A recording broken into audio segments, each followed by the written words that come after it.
अनपढ़ राजा दुख दे, ये तुमने अनपढ़ बैठा दिया। सरकार आईसीयू में पहुंच चुकी है, बस कोमा में जाने की तैयारी। थरथरा गई है कि अब तो किसान अपनी सब्जी और अपनी फसल लाके संसद भवन और इंडिया गेट पे बेचेंगे। ये सिर्फ और सिर्फ गुमराह करना चाहती है जनता को, लेकिन जनता गुमराह नहीं होने वाली है। अगर सरकार में दम है तो डाले ईडी के छापे हमारे, मैं क्या लेगी आके बाबूजी का ठुल्लू।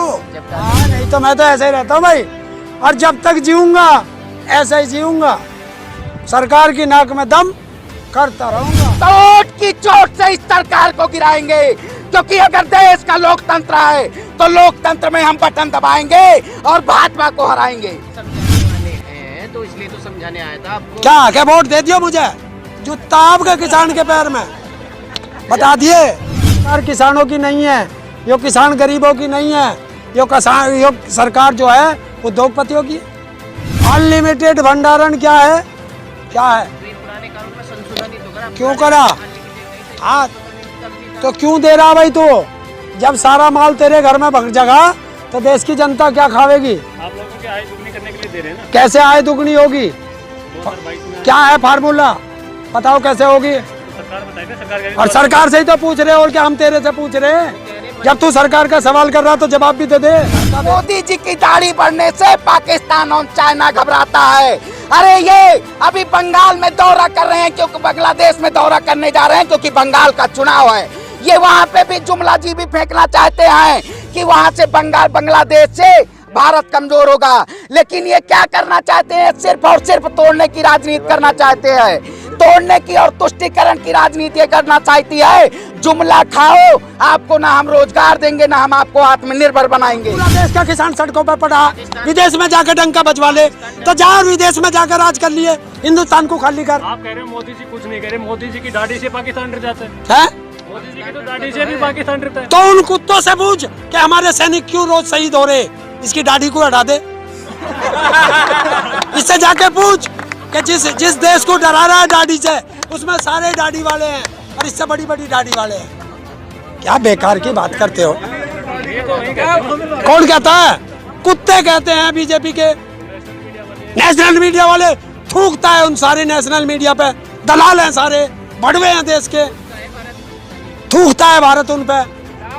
ये अर्नब गोस्वामी आपको बहुत याद करता है, वैसे मत बुला ले, और उसकी माँ को भी बुला लिए। अगर मैं आज जेलों से डर गया, अगर मैं आज गोलियों से डर गया, तो अपने पिता या अपने भाई के लिए हक कैसे मांग पाऊंगा? अपने लोगों के लिए हक कैसे मांग पाऊंगा? ये सरकार हमें दबाना चाहती है, लेकिन मैं युवाओं से कहना चाहता हूँ कि आप दबिए नहीं। अरे I can stop not till the goal is reached. जब तक आप सफल न हो जाइए इस आंदोलन से, तब को आपको रुकने की जरूरत नहीं है, और हम विजय प्राप्त करके जाएंगे यहाँ से। भीड़ इकट्ठे होने से कानून वापस नहीं होते हैं, तो इन्हें बीजेपी के नेताओं को भी आप लोग बता दें कि भीड़ इकट्ठी होने से वोट नहीं मिलते हैं, फिर ये क्यों भीड़ इकट्ठी कर रहे हैं? देखिए, ये जो सरकार है ये पहले दिन से अपने अहंकार में, क्योंकि तूफान कश्तियां अहंकार हस्तियां अक्सर डुबो देती है, ये अपनी हस्तियां डुबोने के लिए तैयार है। ये जुमला जो है इनका सरकार का, ये आईटी सेल के द्वारा ये हमारे आंदोलन को पहले दिन से कमजोर करना चाहती थी। अरे ये अपनी जब हमारे अहंकार में ये अपना अहंकार नहीं तोड़ पा रहे हैं, क्योंकि हम अपने जवान और किसान जो साथ एक खड़े हुए हैं, क्योंकि ये सरकार हमें कमजोर करना चाहती है। टिकैत साहब हमारे जो बयान दिए कि हम 40 लाख ट्रैक्टर और मंडियां वहां अपनी सब्जियां बेचेंगे, क्योंकि ये सरकार थरथरा गई है कि अब तो किसान अपनी सब्जी और अपनी फसल लाके संसद भवन और इंडिया गेट पे बेचेंगे। ये सिर्फ और सिर्फ गुमराह करना चाहती है जनता को, लेकिन जनता गुमराह नहीं होने वाली है। आपने एक शब्द कहा था जुमलेबाजी का, 15 लाख की जुमलेबाजी।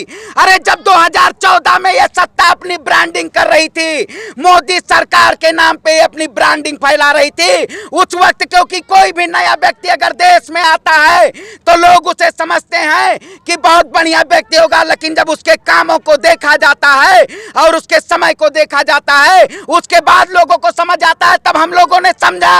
और किसी कानूनों के पहले भी इस सरकार के खिलाफ आवाज उठती रही है, क्योंकि युवाओं को रोजगार नहीं था और सभी लोगों ने इस सरकार के खिलाफ अपनी आवाज उठाई थी। संसद भवन जाके फिर क्या कर पाएंगे?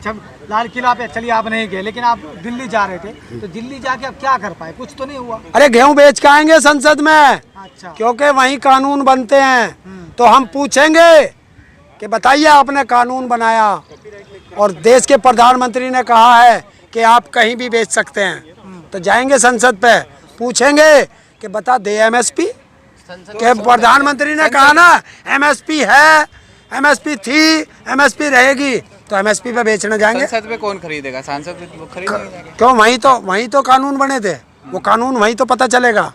वहाँ काटा लगा देगी सरकार, खरीदो भाई। हमारे यहाँ लगा नहीं रही, तुम्हारे यहाँ आ नहीं सकते, तो झूठा कौन है? देश का प्रधानमंत्री। नहीं तो आपको मंडी तो दे रही है ना सरकार की। कहाँ मंडी, कहाँ मंडी? एक मंडी एक देश है, एक देश एक मंडी। हाँ तो हम कह तो रहे हैं बनाइए ना, एफसीआई की मंडियाँ बनाइए ना। मंडियाँ तो खत्म करते जा रहे हैं और बता रहे हो एक देश एक मंडी। ऐसा नहीं चलेगा, मंडी भी बनानी पड़ेगी, कानून भी वापस लेने पड़ेंगे, एमएसपी पे गारंटी का कानून भी देना पड़ेगा। क्योंकि देश का किसान अगर हम अन्न उपजाते हैं तो अपनी एमएसपी की गारंटी क्यों नहीं ले सकते हैं? अगर किसी जूते के दुकान पे आप जाएंगे तो वो जूते की कीमत वो दुकानदार तय करता है, ना कि हम तय करते हैं। उसी वजह से अपनी किसान अगर फसल उपजाएगा तो अपने फसलों का दाम वो स्वयं वो करेगा, ना कि उसके कॉर्पोरेट उद्योगपति उसका वो करेंगे कि हमारे दाम कितने, गेहूं कितने में बिकेगा। तो बताओ, शुभेंदु अधिकारी जैसे लोग जो दूसरी पार्टी में थे वो बीजेपी में शामिल हो रहे हैं। अक्षय कुमार, मिथुन चक्रवर्ती बीजेपी का प्रचार कर रहे हैं। 10-10 लाख लोगों की भीड़ उनके चुनाव प्रचार में है। आपके बोलने से हो गया? पूछ उस मंत्री से, कृषि मंत्री से, कि जब भीड़ जुटाने से कानून वापस नहीं हो सकते तो भीड़ जुटाने से वोट मिलती है। तो लाखों लोग आ रहे हैं, लाखों लोग आप देख रहे हैं प्रधानमंत्री के क्या?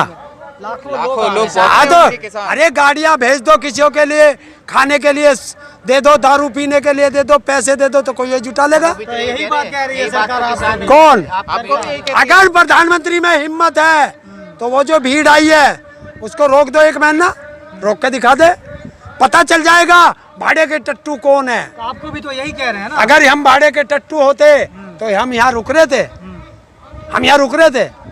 किसने गाड़ियाँ भेजी हैं? सब अपने ट्रैक्टरों से आ रहे हैं। इसलिए तो कह रहे हैं कि सब अमीर किसान है, ट्रैक्टर से हैं? बड़ी बड़ी गाड़ी ले। अच्छा, अगर ट्रैक्टर होगा तो अमीर हो गया है, हाँ। तो फिर ये कौन है? ये फकीर है। तो बोल ही रहे हैं, तो झोला अच्छा, लेके आए थे। देश का फकीर तो 8,500 करोड़ के उसमें चल सकता है, दिन में 15 सूट बदल सकता है, 1 लाख की घड़ी पहन सकता है, 1 लाख का चश्मा पहन सकता है, 1.5 लाख का पेन रख सकता है देश का फकीर। और देश का किसान ट्रैक्टर से भी नहीं चल सकता। इनका यही तो दर्द लिखाड़ेगा आपके किसान। दलाल तो ये लोग हैं, क्योंकि आप समझिए अगर खुले तौर पे फुटकर चावल अगर मुझे खरीदना हो तो शायद वो मुझे गरीब लोगों को, हमें सबको 20 रुपए 30 रुपए केजी मिल जाएगा।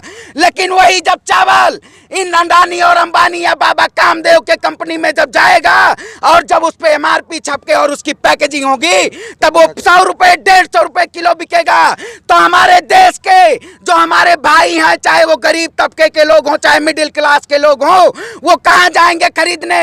वो मॉल तो नहीं जाएंगे। अगर ये डिजिटल इंडिया की बात करते हैं तो आप आज की जाके देख लीजिए, केसीसी का जो किसान क्रेडिट कार्ड, ये कहते हैं किसी को लोन नहीं मिलता है। ये सिर्फ और सिर्फ जुमलेबाजी। जो आज के 10 साल पहले व्यक्ति चूल्हा फूंकती थी, हमारी माएँ चूल्हा फूंक के रोटी बनाती थी, ये सरकार जो मोदी कहते थे कि हम चूल्हा नहीं अपनी माताओं को फूंकने देंगे, आज गैस सिलेंडर की कितनी कीमत हो गई है कि हमारी माता भी सोचती है कि ये चूल्हे पे हम रोटी सेक के और अपने बच्चे को खिलाएं। हम अपने घर से अनाज लाते हैं, अपने घर से सब्जी दूध आता है, रोटी बनाते हैं, खाते हैं। क्या फर्क पड़ गया हम पे? फर्क किस पे पड़ेगा? सरकार पे।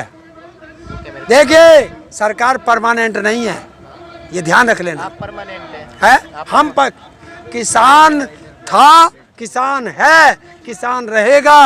ये सरकार कल नहीं थी, आज है, कल नहीं रहेगी। ऐसा तो नहीं किसान अब कंफ्यूज हो गया कि आगे बैठ गए ना तो जा सकते, गए तो बेइज्जती होगी या फिर पूरे उसमें देश में किसान बदनाम होगा, और ना गए तो यहाँ पर बैठे ही अपना लोग। किसान बदनाम क्यों होगा भाई? किसान ने कौन सा ऐसा देशद्रोही का काम करा जो किसान बदनाम होगा? बताओ कौन सा किसान बदनाम होगा? अधिकारों के लिए लड़ना अगर बदनामी है तो चाहे कितनी भी मिले हम रहेंगे।